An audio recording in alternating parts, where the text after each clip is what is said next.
Well, to discuss this further now, joining us via Skype from Dubai, Syrian activist Mimi Al-Laham. Many thanks for joining us here on Press TV. Now, this new draft resolution presented by the U.S. and its European allies is seeking to slap diplomatic sanctions as well as economic ones on Damascus, saying that Kofi Annan's six-point peace plan has been failed to be implemented. But doesn't this sort of hinder and not give any incentive or an opportunity for Kofi Annan's peace plan to be moved forward with?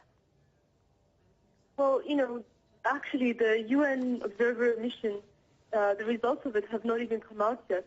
And we still see the U.S. saying, oh, actually the Syrian government is guilty and, sanctions are already underway. So this was the whole purpose of having the observer mission. It's not to find out what's actually happening in Syria. It's not to create peace, but to create a casus belli for the U.S. to try to put economic sanctions up against Syria.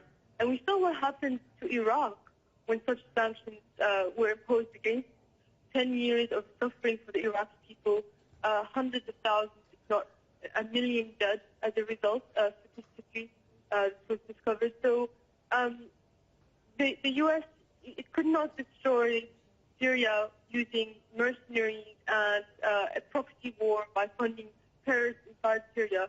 So the next step is to try to weaken it slowly through sanctions which are both economic and militarily.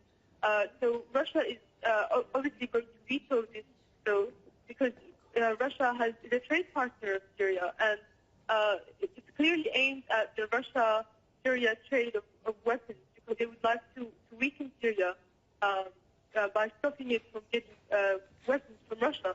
So this is really the point of these sanctions, and it's no surprise that Russia is standing with Syria on this.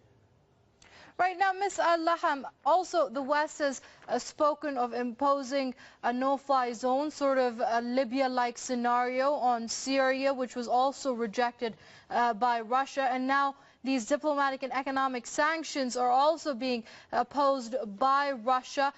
Do you think, though, the West is going to try to take steps unilaterally to further isolate the government of President Bashar al-Assad and look for ways to keep supporting this armed opposition, which is wreaking havoc in the country? Well, they've already taken such steps. I mean, they've already declared monetary support for these armed groups publicly. They, with their proxy state, Turkey, through Veto, they're trying to create some kind of border buffer to allow, a base of operations for these insurgents to attack Syria. These are already the actions that they have been taking.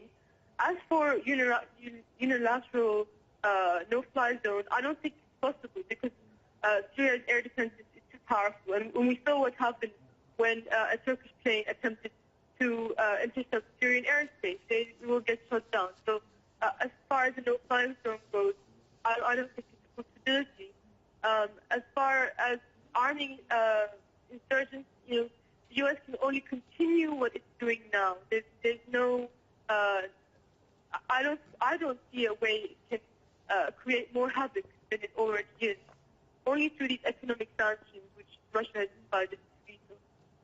Right, and speaking of which, this new draft resolution that Russia has rejected has said that the Western proposed draft is unbalanced because it only calls on the Syrian government to fulfill its obligations.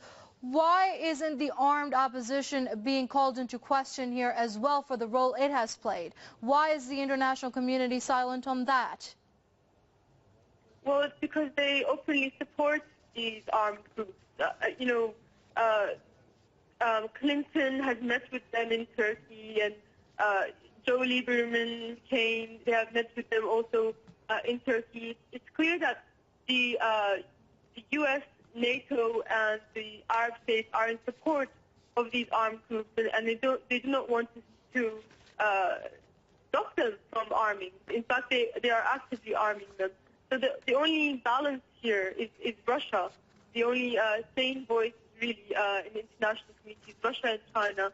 And, perhaps both sides should step back, and there should be dialogue.